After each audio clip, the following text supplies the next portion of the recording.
Bonsoir ou bonjour, frères et sœurs, selon le moment où vous allez pouvoir écouter cet audio. J'espère que tout le monde se porte bien par la grâce de Yoshua. Je vais bien par sa grâce, le Seigneur est fidèle. Alors je viens en ce temps partager encore ce message que le Seigneur a mis dans mon cœur. Je vais partager ce message à son Église. Mais avant de continuer, je vais remettre ce moment entre ses mains. Alors je vais prier. Seigneur, merci pour ton amour. Merci pour la vie en ce jour que tu renouvelles en nous. Merci Seigneur pour ce temps que nous avons pour partager encore ta parole, Seigneur. Je te prie, Père, afin que ma bouche te soit disposée, Seigneur. Que je ne communique que ce que ton esprit veut que je communique, Adonai. Prends le contrôle, Yahweh, Seigneur. Conduis toutes choses en ce temps, Père. Au nom de Yahushua HaMashiach. Amen. Alors ce message se trouve dans le livre de Luc. Luc chapitre 9, du verset 10 au verset 17. Et les apôtres étant de retour, lui racontèrent toutes les choses qu'ils avaient faites. Et les prenant alors avec lui, il se retira dans un lieu désert d'une ville appelée Bethsaïda. Mais l'ayant su, les foules le suivirent. Et les ayant accueillis, il leur parlait du royaume d'Élohim et guérissait ceux qui avaient besoin de guérison. Mais comme le jour commençait à baisser, les 12 disciples s'approchèrent et lui dirent : « Renvoie la foule, afin qu'ils aillent dans les villages et dans les campagnes des environs pour se loger ou pour trouver à manger, car nous sommes ici dans un pays désert. » Et il leur dit : « Donnez-leur vous-même à manger. » Et ils dirent : « Nous n'avons pas plus de 5 pains et de 2 poissons, à moins que nous n'allions acheter des vivres pour tout ce peuple. » Car ils étaient environ 5000 hommes. Mais il dit aux disciples : « Faites-les asseoir par rangées de 50 chacune. » Et ils le firent ainsi, et les firent tous asseoir. Et prenant les 5 pains et les 2 poissons, levant les yeux au ciel, il prononça la prière de bénédiction, et il les rompit et les donna aux disciples afin qu'ils les mettent devant la foule. Et ils mangèrent et furent tous rassasiés, et l'emporta le surplus des morceaux, 12 paniers. Alors, dans ce passage, ce qui m'a interpellé, c'est la foule qui a suivi le Seigneur dans le désert. Au départ, le Seigneur s'est retiré avec ses disciples pour leur parler dans le désert, dans un lieu désert tel que la parole le dit dans le verset 10.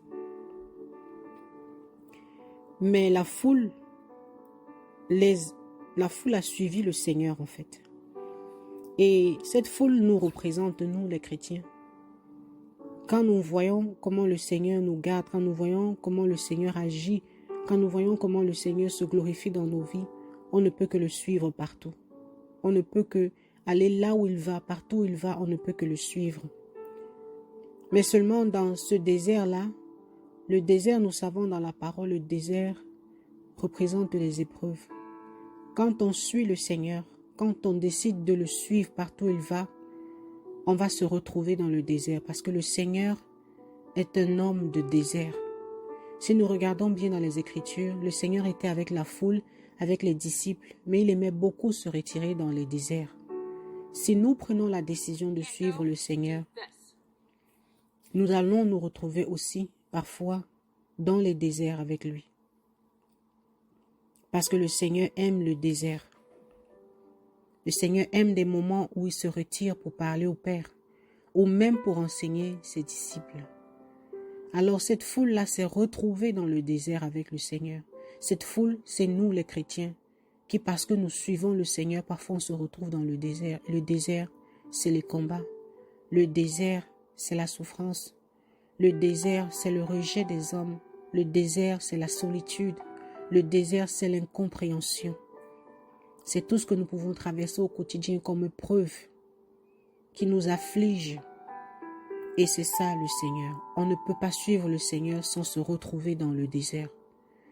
Mais ce qui est beau dans ce passage et que le Seigneur m'a fait remarquer, c'est que dans ce désert-là, si nous regardons à partir du verset 12, les disciples voulaient donner à manger à la foule et ils n'avaient pas assez de nourriture.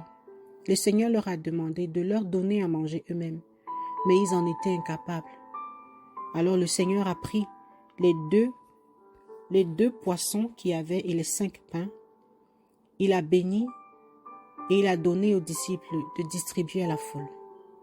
Dans le désert où on se retrouve parce que nous suivons le Seigneur bien-aimé, c'est là où le Seigneur accomplit les miracles pour nous. C'est là où le Seigneur se glorifie. C'est là où le Seigneur fait de belles choses dans nos vies. C'est là où le Seigneur nous restaure. C'est là où le Seigneur nous fortifie. Oui, le désert, ça fait mal. Oui, le désert, ça fait souffrir. On pleure, on gémit.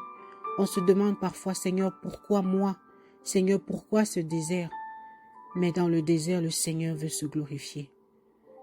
Peu importe ce que nous pouvons traverser, peu importe par quoi tu passes en ce moment, toi qui vas écouter ce message, sache que ton désert n'est pas en vain.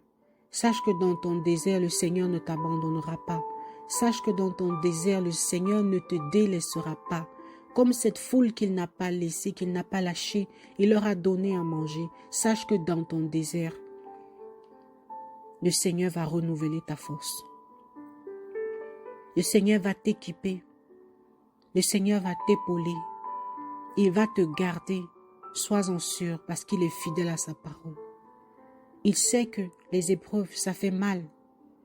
Mais il sait aussi que c'est le moyen qu'il a de nous fortifier, de nous faire grandir dans ses voies, de nous faire porter des fruits.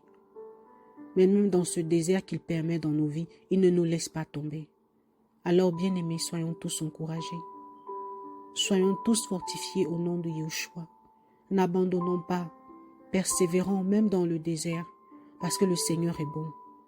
C'est dans ce désert-là qu'il va agir puissamment dans ta vie. C'est dans ce désert-là qu'il va se révéler encore à toi autrement. Oui, nous ne pouvons pas suivre le Seigneur sans se retrouver dans le désert, parce que le Seigneur aime le désert. Il est avec la foule, mais après il est aussi dans le désert. Et si nous continuons de le suivre, à un moment ou à un autre de la marche, on va se retrouver au désert avec lui. Soyons tous encouragés, bien-aimés, ne baissons pas les bras, car les temps sont compliqués, les temps sont mauvais. Le Seigneur revient bientôt. Soyons tous encouragés. C'était pour fortifier un cœur. C'était pour encourager un cœur. Ne baissez pas les bras. Ne baissons pas les bras. Le désert, oui, ça fait souffrir, mais le Seigneur est là dans le désert. S'il a nourri cette foule dans le désert, il peut le faire aussi pour nous. Il va restaurer nos forces. Cette nourriture qu'il a donnée à la foule dans le désert, c'était pour les fortifier. Alors, il va aussi nous fortifier. Avec cette nourriture, non pas physique, mais cette nourriture spirituelle, il va nous équiper, il va nous relever. Nous devons garder la confiance en notre Seigneur Yeshua, parce qu'il est bon. Frères et sœurs, soyons tous encouragés. Gardons la foi au Seigneur. Gardons notre confiance en lui, même si les choses ne se passent pas toujours comme nous le voulons. Continuons de croire et d'espérer en lui, parce qu'il est bon et il est fidèle. Soyons tous encouragés, mes frères et sœurs. Au nom de Yeshua. Amen.